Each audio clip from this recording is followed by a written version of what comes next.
노동자의 근로 환경을 높이기 위해 노력하고 있는 한국노동조합 총연맹. 코로나19 이후 비대면 산업 확대로 노동자의 근로 환경이 변화하는 가운데 노동 현안부터 탄소 중립까지 다양한 분야에 적극적으로 참여하며 노동자의 권익 향상에 힘쓰고 있는데요. 4차 산업혁명으로 급변하는 산업 구조에 대응하며 노동과 함께하는 산업 전환을 이루려면 어떻게 해야 할까요? 김동명 한국노동조합 총연맹 위원장과 함께 이야기 나눠봅니다. 코로나19 이후 경제가 빠르게 비대면 산업으로 전환되면서 노동 형태도 큰 변화를 맞이하고 있습니다. 여기에 올해 화두로 떠오른 ESG로 인해 노동 환경도 큰 변화를 겪고 있죠. 네, 이런 흐름 속에서 노동자의 권익과 또 노동 환경 개선을 위해서는 어떻게 해야 할지 오늘 이야기 나눠보도록 하겠습니다. 김동명 한국노총 위원장님과 함께합니다. 어서 오세요. 예, 안녕하세요. 예, 어서 오십시오.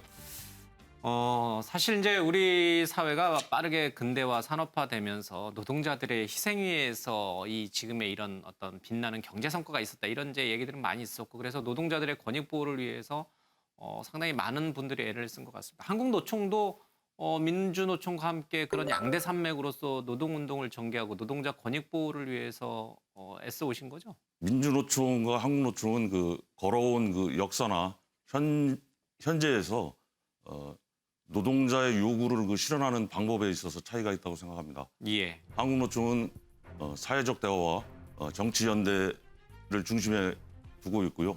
민주노총은 그 11월 총파업을 이야기하는 데서 알 수 있듯이 많은 구성원들이 투쟁을 통한 사회 변화 내지는 쟁취를 중요하게 생각하는 것 같습니다. 귀족 노조라는 표현을 참 많이 써요. 이제 어느 순간에 노조가 약자들, 노동자들을 대변하는 게 아니라 하나의 특권화된 그래서 귀족이 돼버렸다라는 비판을 참 많이 하는데 그런 얘기 들을 때 어떻게 생각하십니까, 위원장님? 예, 노조에 대한 그 공격에 대해서는 뭐 반감이 있지만 여러 가지 비판하는 점에 대해서는 귀 기울일 점이 있다고 생각합니다. 예. 우리나라 노조가 기업별 노조에 기반하고 있고 회사 내에서 임금 인상이나 복지 이런 자기의 권리 이런 활동과 투쟁에 집중해 온 측면이 있고요. 예.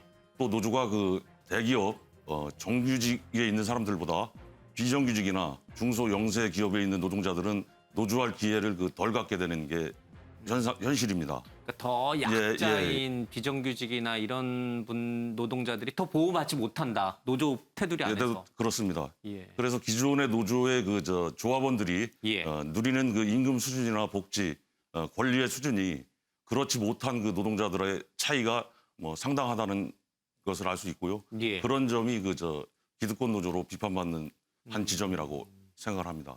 그러면 한국노총은 그런 기득권 노조를 탈피하고 정말 약자로 분류되는 그래서 권익 실현이 시급한 그런 비정규직 노조 내지는 그런 특수직 노동자들을 위해서 어떤 일을 하고 계십니까? 올 임투에서 예.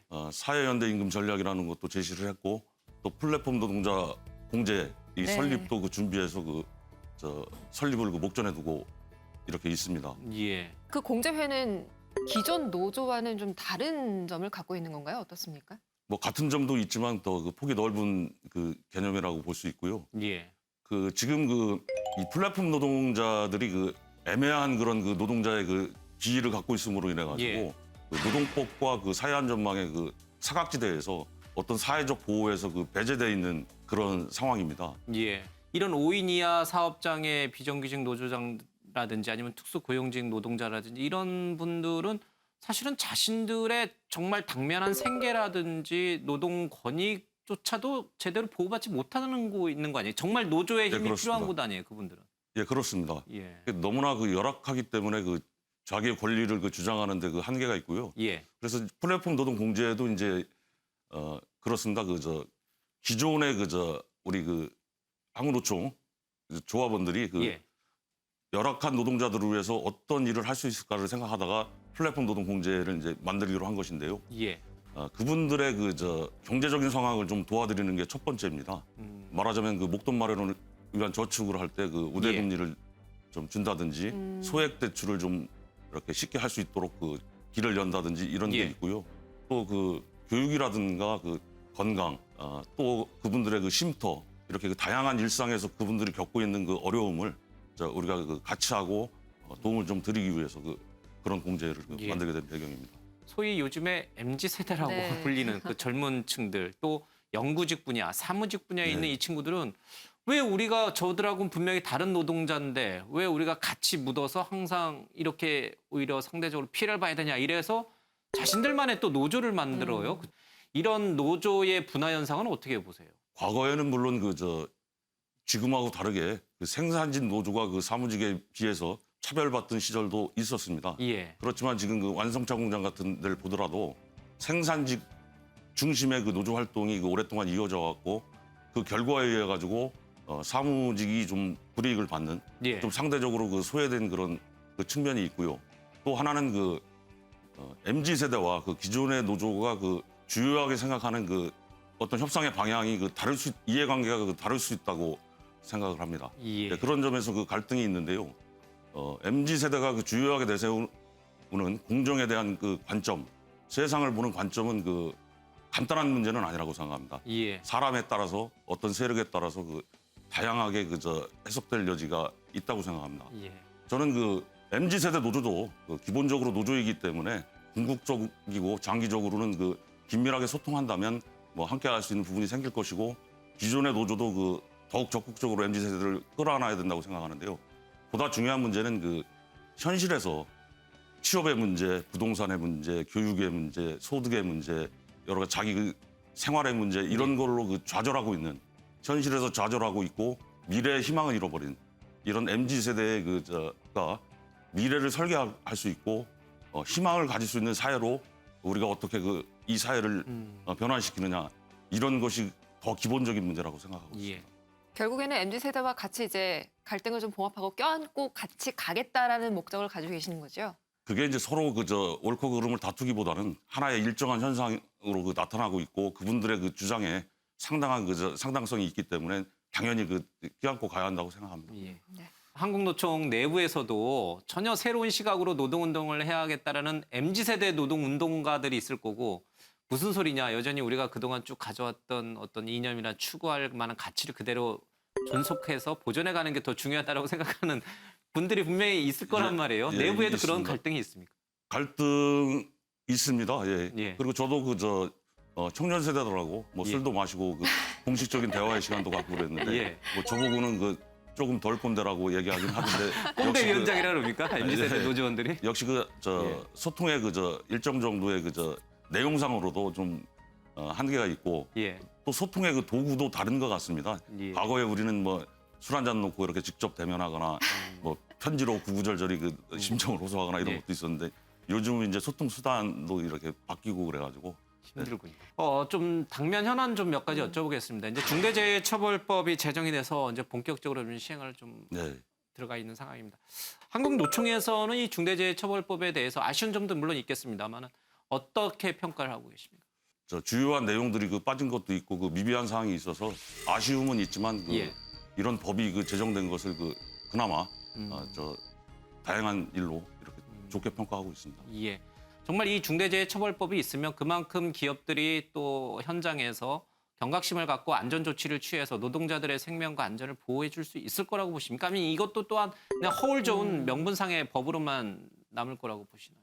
지금의 산업안전보건법에서는 7년 이하의 징역을 이야기하고 있기 때문에 예. 현실에서는 7년 이하이기 때문에 중대 재해가 일어나고 사람이 생명을 잃더라도 솜방망이 처벌에 그쳤는데 지금의 법은 하한선을 1년 징역을 명시함으로써 예. 중대 재해가 일어나고 사용자의 책임이 부과되면 사용자가 징역에 갈 수 있는 그런 법으로 된 것입니다. 예. 그래서 사용자들이 산업안전은 예방이 중요하지 처벌이 중요하냐 이런 이야기를 하는데요.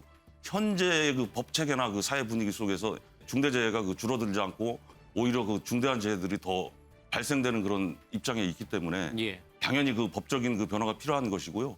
저는 강력하게 처벌하는 것이 예방에 가장 중요한 요인이라고 생각합니다. 효과를 그래서 갖고 당연히 있다. 효과가 있을 것이라고 생각하고요.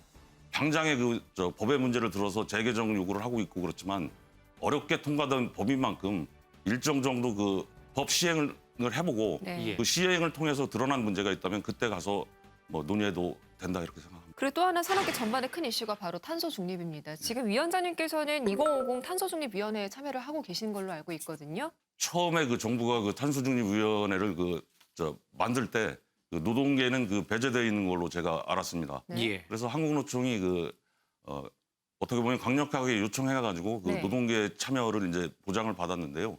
탄소 중립 사회로 가기 위한 과정에서 노동자들의 그 위기감과 불안감이 굉장히 극대화되고 있습니다. 예.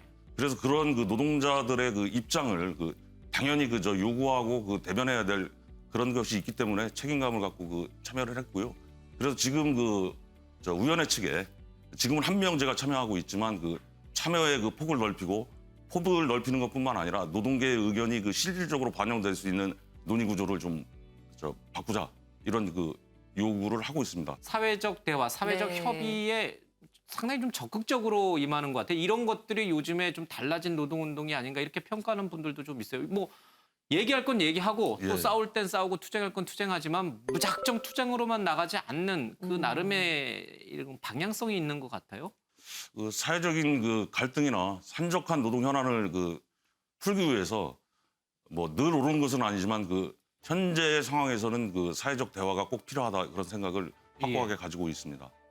만약에 사회적 대화가 제대로 자리 잡지 못하고 그런 대화들이 이루어지지 않는다면 정부와 제도권에서는 일방적으로 정책을 강하게 할 때고 또 상대가 되는 쪽에서는 거기에 맞서서 투쟁을 할 수밖에 없는데 네. 예. 그러한 것들이 사회적인 비용 측면에서도 상당히 문제가 있고 투쟁을 통해서 노동자들의 삶을 얼마나 좋게 만들 수 있을지 저는 상당히 한계가 있다고 생각하고 예. 오히려 잘못된 극한 대립은 노동자들을 더 힘들게 할 수도 있다 그런 생각을 가지고 있습니다. 예. 단지 한국노총이 사회적 대화를 앞세운다 그래서 조직력이나 투쟁을 포기하거나 제약시하는 것은 아닙니다.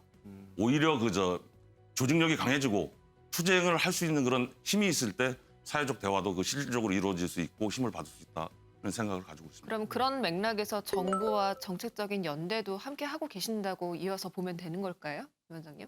제가 봤을 때는 이제 정책 연대를 함으로써 노정 간에 서로의 의견을 주고받을 수 있는 소통의 창구, 예. 교섭의 창구, 노정 교섭의 창구를 갖게 됐다는 것은 굉장히 유용한데 실제로 중요한 법안이나 법안 통과나 제도의 변화 이런 것에 있어서는 거의 성과를 내지 못하고 있는 게 현실입니다. 지난번 국제노동기구 ILO 핵심 협약 비준안이 이제 통과가 됐는데 이것도 그러면 정부와 한국노총이 잘 협의를 해서 만든 안인 건가요?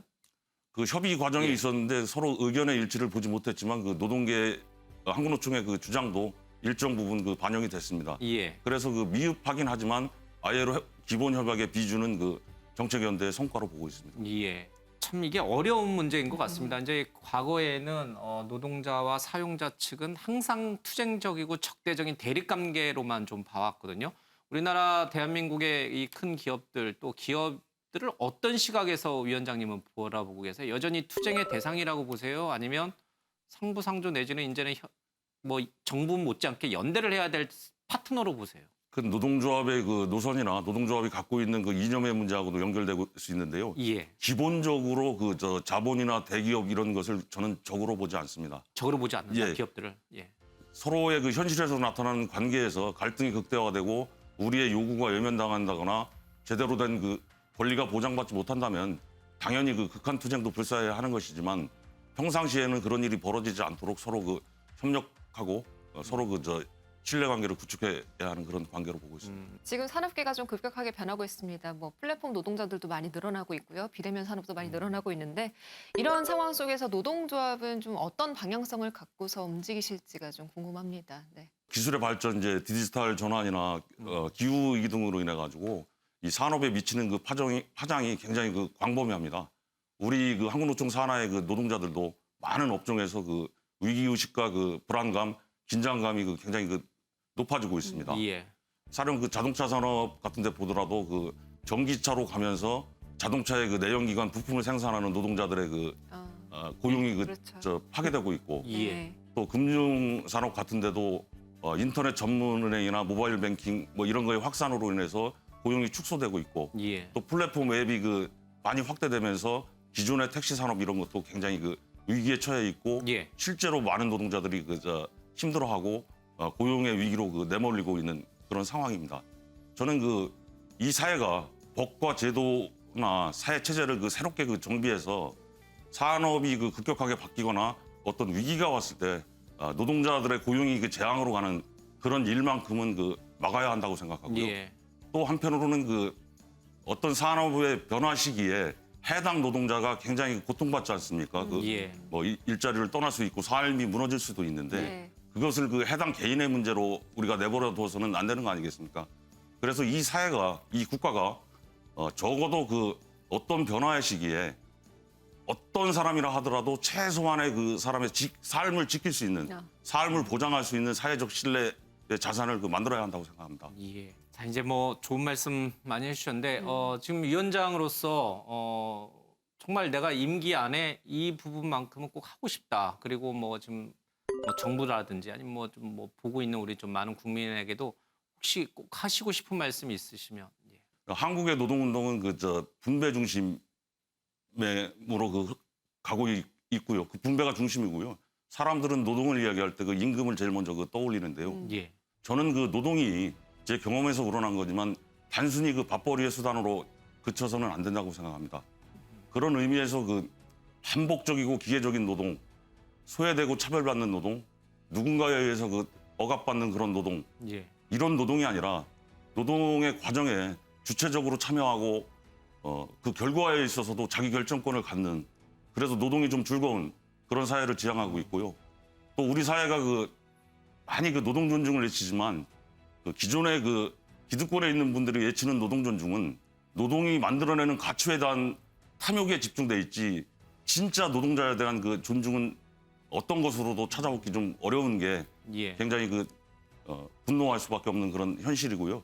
저는 앞으로 누군가의 배려와 존중의 대상으로서의 노동이 아니라 스스로 자기 결정권을 갖는, 말하자면 노동 존중 사회가 아니라 노동이 중심되는 사회를 원해서 굉장히 긴 여정이겠지만 묵묵히 가려고 합니다. 예. 네.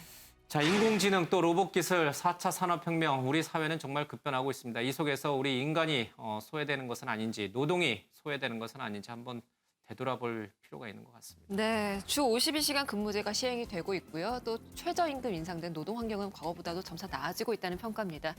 모든 노동자가 안전하게 또 자기 자리에서 행복한 노동을 계속할 수 있기를 바라보겠습니다. 자, 오늘 토요포커스는 여기서 모두 마칩니다. 함께해 주신 여러분 고맙습니다.